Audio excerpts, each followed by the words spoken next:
Right, I think we'll get started there. We've just gone 12. So thanks everybody for joining us today. We've been unpicking all of the elements of the budget yesterday, and we're delighted that we've got Davies Tracy's here with us as well to go through some of the tax implications. We'll go through some of the pension and investment implications. Sorry, there's just people joining. So if I can just ask you if you could microphones just to prevent any background noise. And also if you've got any questions at all that you think of during the presentation, there's a little Q&A box here at the top where you can just type your question into there and we'll endeavour to answer it at the end. Or if you're quite happy asking a question at the end, you're more than welcome to. So I will pass over to Graham now and he will start the presentation. Cheers, Vix. The agenda today is quite simple, really. It's the expectation versus the reality. I'm going to go through the pension bits. Tax efficient investments have been joined by Andrew Derrington. Ian and Rich can cover off the taxation situation. I'll be very clear from outset, today isn't about giving particular advice because there's still lots of bits that we've got to dissect, but I've never known in all of my long career in this business so much expectation on what would be affected, that if literally everything that had been speculated in some of the more popular press, I think I'd have been on the first flight out to Australia today because I just wouldn't have been able to cope with it. So 24 hours in, we've now got the reality situation of how it's going to be have any sort of impact. We know from a political point of view what they're trying to achieve and where it's going into spending. That's the reality. How does it affect everybody today? Quite clearly, most of the measures that they are talking about, we have got a little bit of time to do some sort of planning. There are a couple of things that have come in from immediate effects. So the reality is that it doesn't have to have a massive knee-jerk reaction initially. So I'm going to go and give you a whistle-top tour of where the pension bits are, and then pass over to both Andrew, Ian and Rach, and then at the end, I'm sure you've all got specific sort of questions, but as I say, please bear in mind that today isn't about giving specific advice on what you should be doing. It's the concept and the reality of where we're at. So on the pensions front, it's worthy of saying that some of the things that have actually been going on in the industry, and everything came of this. As I say, I'd be a very rich man for every conversation I've had with clients over the last month of what would be having an impact. So it's things like the annual allowance. For those of you today that are working, no change. High rate tax relief. For those of you that high rate taxpayers still applies. The annual allowance of 60,000 is still there. The carry forward rules that you can mop up any undue relief is still there. On the money purchase annual allowance of £10,000 for those taking income, hasn't been changed. All things that were potentially being considered by the Chancellor. And the main one that got probably most coverage was that they were going to change the tax-free cash. Again, no changes there. So the 25% limit up to the previous lifetime allowance. I'm getting in terms of technicalities here, but the Tories abolished lifetime allowance a couple of years ago. Labour said that they would reinstall it. It's been completely scrapped and has been taken off the statute book. No mention of that was made yesterday, but the physical monetary amount of 268,275, which is 25% of the previous lifetime allowance, still stays in place, and there is no change. The elephant in the room, though, is the inheritance tax situation. So currently, if anyone were to die, it's exempt from inheritance tax, not part of your estate when you die. Now, the thresholds for inheritance tax, this also covers bits of what Ian and Rach are going to say, but the tax bands for inheritance tax have been frozen for a couple of years, so the nil rate bands remain as they are. But more importantly, pensions were not part of any of the amounts for inheritance tax. So we now have the situation where there is a consultation period. Consultation period starts today and will run until the 22nd of January 2025. And there will be a lot of detail. There'll be detail from the Treasury. And there are also on the Treasury website, if you go onto that from this morning, there are working examples of how the inherited pensions rules will be applied. But I've got to emphasize it is subject to a consultation period. But again, the good news, if there is any good news, is that on this is it's not being proposed until April 27. So we've got enough time to work through those the ramifications of that. The other bit, for those of you that are over the state pension age, is that the maintaining the triple lock. This has been a political hot potato because all political parties said exactly the same.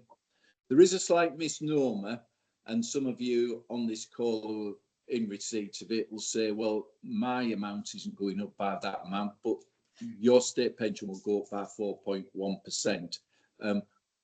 The figures have been based on someone who's got a maximum state pension, and 90% of people who are at state pension age don't qualify for the full state pension.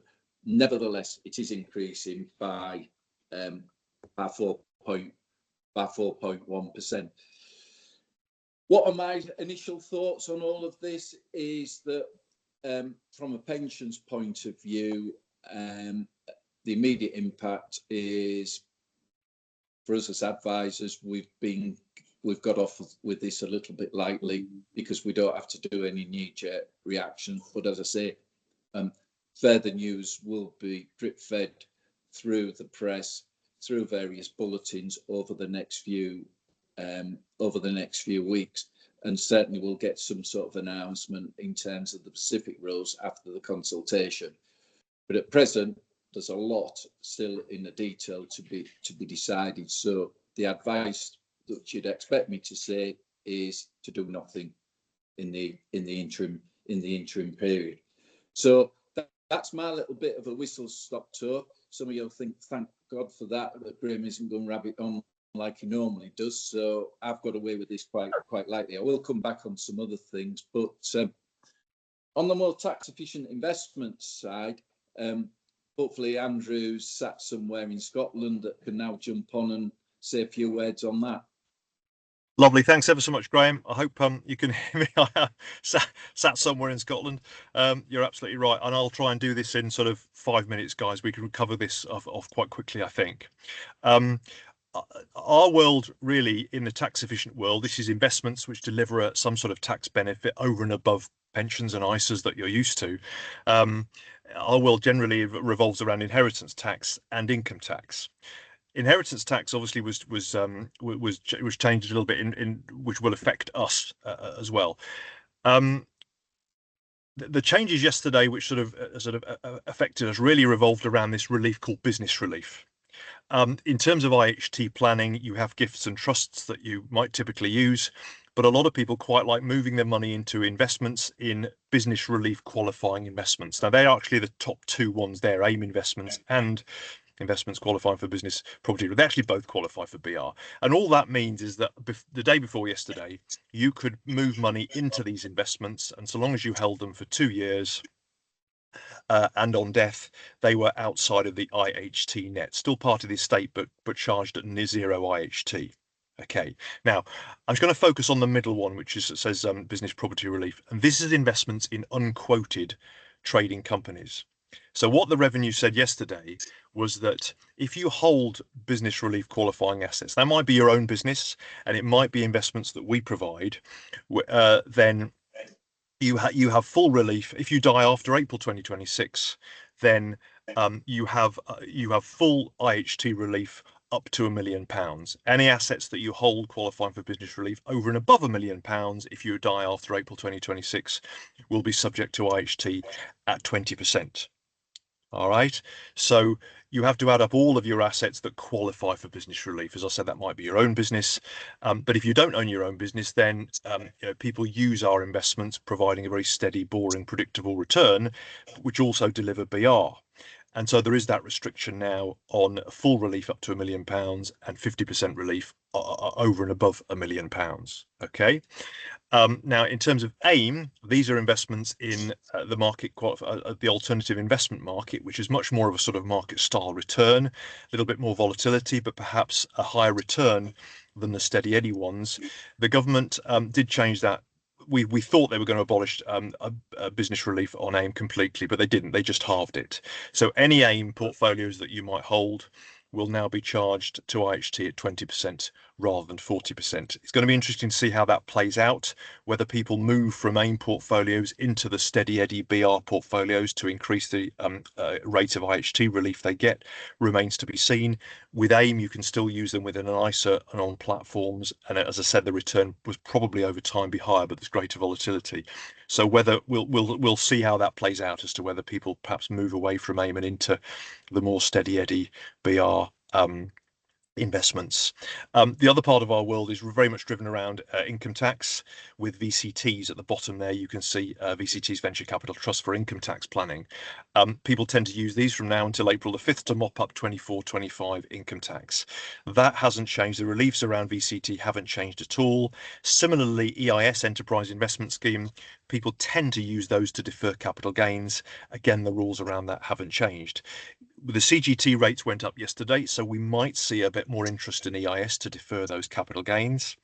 I think in terms of planning ideas or planning sort of focuses now, I think for advisors, and Graham will be looking at this, I'm sure, is that with the potential restriction of IHT relief on pensions, I know there's the consultation period, people might start looking at, well, do I move my money out of pension and possibly using business relief to reclaim that IHT relief. The other thing is, of course, if people start emptying pensions and incurring income tax, again, VCTs might be an idea, it might be an option to sort of start mopping that income tax up. So really, a lot. The budget for us in terms of those tax efficient investments was a lot better than we thought it was going to be. Restriction on AIM, far less restriction now. On BR, we've still got that £1 million, and we've still got 20% over £1 million. And really, other than gifts and trusts, which is carry the 7-year clock, there isn't really an alternative. So even 50% relief on BR is quite attractive. VCT and EIS remain unchanged. So that's really it from our world. If I can pass on to the the next speakers, and I'll put my microphone on silent. Cheers, Andrew. No problem. So, just on one last bit on investments, and again, there was lots of rumours flying around that the ISA limits would alter. The amount that you had in your ISAs would be capped at a certain level, because we've got several thousand people who are millionaire ISAs now. So again, that was on the under the microscope. No changes. So the commitment that the Chancellor said was that the allowance of 20,000 would remain until April 2030. From this year, you can have multiple providers within the same year. The only bit is that the caveat to that is that some providers will only let you do the one, but the rules do say that you could have 3 different ISA providers in the same tax year, which was never allowed before. Junior ISAs are also remaining at the same level of 9,000 until April 2030. And the concept that the previous government had said about a British ISA has just been completely scrapped. There was little or no interest, so that's been scrapped. So in terms of ISA contributions, status quo. But remember, ISAs are all part of your estate for inheritance tax. So I'll shut up now.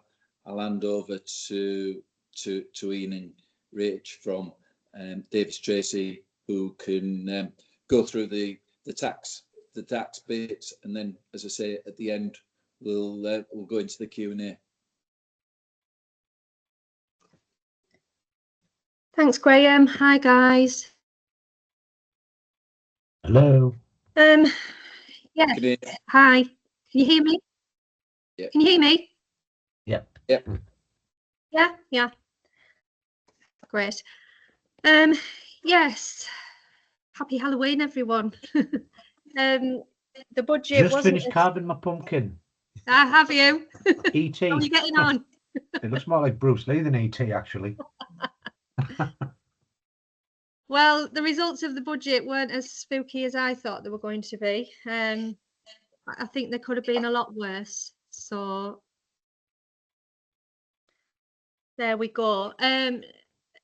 From a business point of view, I think that one of the big increases was the national wage increased by 6.7%, from £11.44 to £12.21 from April 25. So obviously good for employees.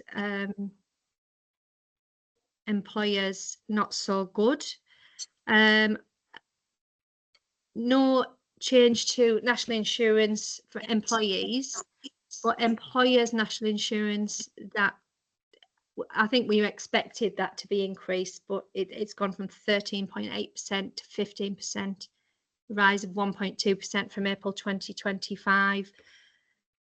But the biggie is what the threshold of what that is payable on, and that has gone from £9,100 to £5,000. So quite a biggie.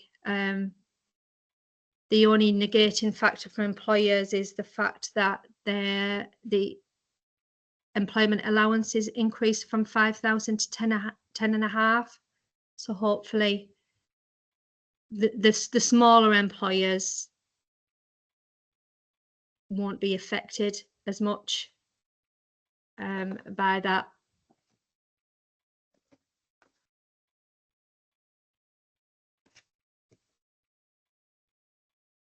So if we can move on to the next slide. Thank you. So from an income tax point of view, no real changes. No changes until 28-29. Then the thresholds will be uprated in line with the inflation, preventing people from being dragged into high rate bands as their wages rise. Again, income tax, dividend tax is a form of income tax. No change there. No change whatsoever. So personal allowance will remain at 12,570 until 28-29. The dividend 0% allowance will be £500 from 24-25. Personal savings allowance £1,000 for basic rate taxpayers and £500 for high rate taxpayers. Additional rate taxpayers nil as previously. Capital gains tax, that's where we have the change, and unfortunately that is changed with immediate effect. So excuse me, previously the lower rate of CGT was 10%, higher rate 18%. That's now 20% and 24% from 30th of October. So I don't think it was unexpected, though. I think they were never going to touch dividend income. They were never going to touch, well, because it forms part of income tax. They were never going to touch that. So I think capital gains tax was the easy target.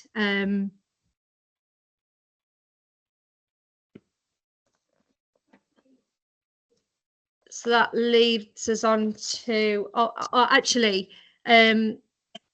so although the rates have changed with immediate effect, from 25-26,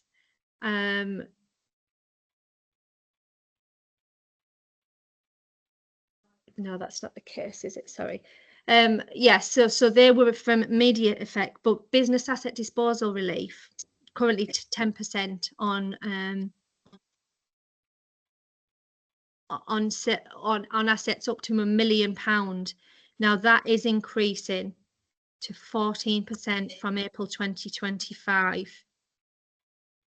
So that's not taken into effect immediately. That will be from April 2025 and increasing to 18% from April 2026. So in line with the basic, with the higher rate of, the basic rate of capital gains tax. So you can see that they're lining up all of these rates. Residential property, those rate bands have not changed at all. So they are currently at 18% and for basic rate taxpayers and 24% for higher rate taxpayers. That won't change. As I said, they're lining the rates up with that. Corporation tax, no change whatsoever. Obviously, that's changed recently, or more recently. There will be no change to that until the next election.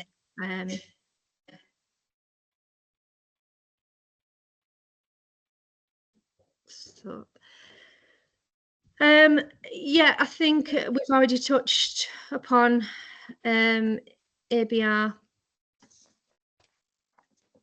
and BPR. Currently 100%, or not currently. That's another one that's taken immediate effect.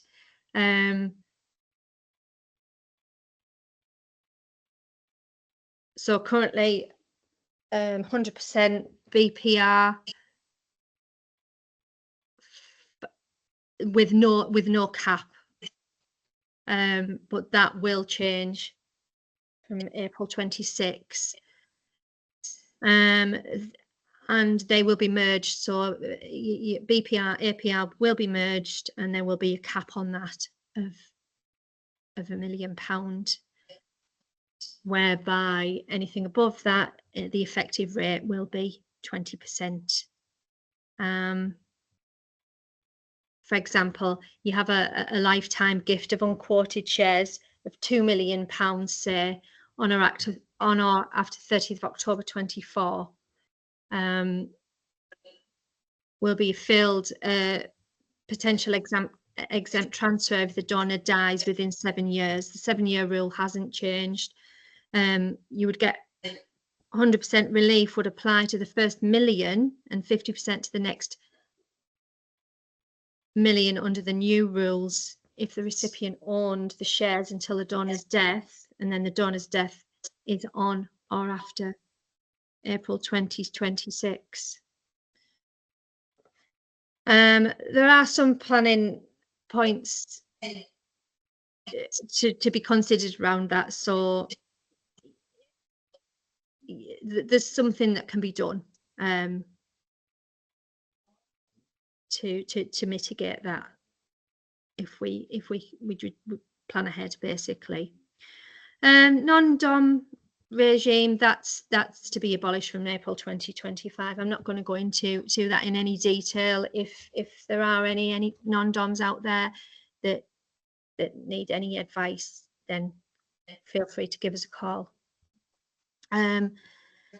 Stamp duty, land tax, from April 2025, they've the 0% band has been slashed in half, basically.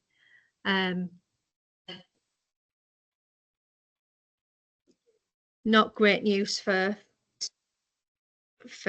additional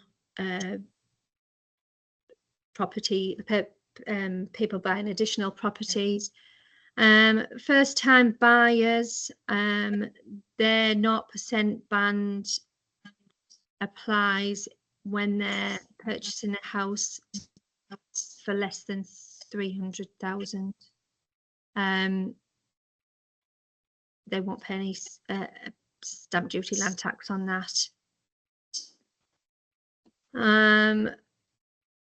And as I said, for second time, for additional property or purchases, it's not great news because their additional surcharge of 3% as of today. So taking that tax charge to 5%, which is not great news for buyers of second dwellings, unfortunately. And Thanks, Rachel. All right. Sorry. Thanks, Rachel. Appreciate that. Right, that was a real whistle-stop tour of the sort of main points from the budget yesterday. If anybody's got any questions, you can either jump on, raise your hand, you can pop them in the Q&A section. So if there's anybody with any questions just now, anything fairly generic, I suppose, and not. But will you be able to make the presentation of it? Sorry, the recording available through the portal? Do you think? Yeah, we'll be sending something out this afternoon. I think Davies Tracy have already sent out a budget update this morning. We're sending something out this afternoon, but it'll also include the slides and the presentation as well. Perfect. Thank you very much. I think the biggest thing to add in is that if anybody's got any specific questions about their own circumstances, that's the kind of thing that you discuss with your advisor. What we've found out is there's no knee-jerk reactions needed, so it really will just be an ongoing thing. When you have your next update with your financial advisor, then you will be able to discuss how it impacts you and how it affects your objectives and what you specifically are trying to achieve. Because we can't broad brush, not everybody wants to achieve the same thing, so it is very much an individual thing. So anything individual, save for your next appointment. Yeah, no, I look relatively unscathed. There is just a generic question about salary sacrifice for employers and whether this budget has had any impact on that.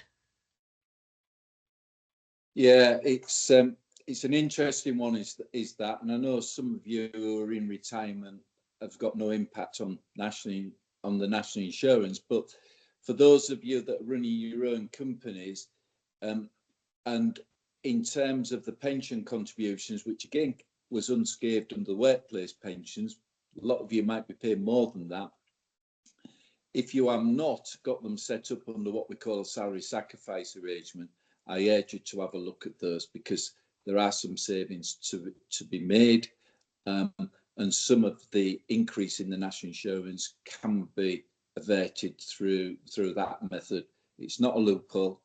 You can go on the revenue site and it actually does explain how salary sacrifice works. As I say, some of you, that are employers will have an arrangement set up on that basis. For those of you that are at retirement age, national insurance has no impact, but it is certainly an area that will be closely under the microscope. Our corporate team can help. I was thinking about putting some examples today, but it's not really appropriate because with having a mixed audience, it doesn't have an impact with, you know, with everyone. So I'll just shut up on salary sacrifice at this point in time, but it hasn't been impacted in any of the measures that's been announced in the budget. Thank you. Any more questions? If not, we'll let everybody get on with their day. Okay, well, thanks everybody for joining us. That was really a whistle-stop tour. Honestly, if you've got any specific questions, relay them to... I can see a question there about IHT. If the 7-year pass down IHT rule hasn't changed, have any other asset rules changed?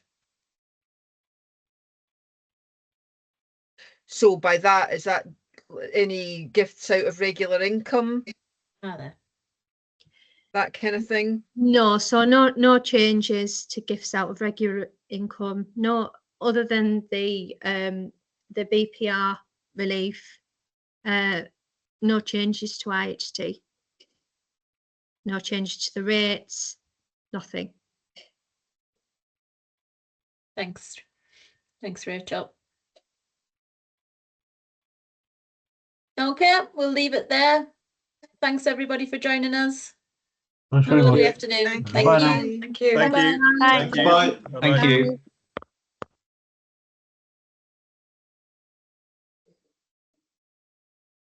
Just had a thought.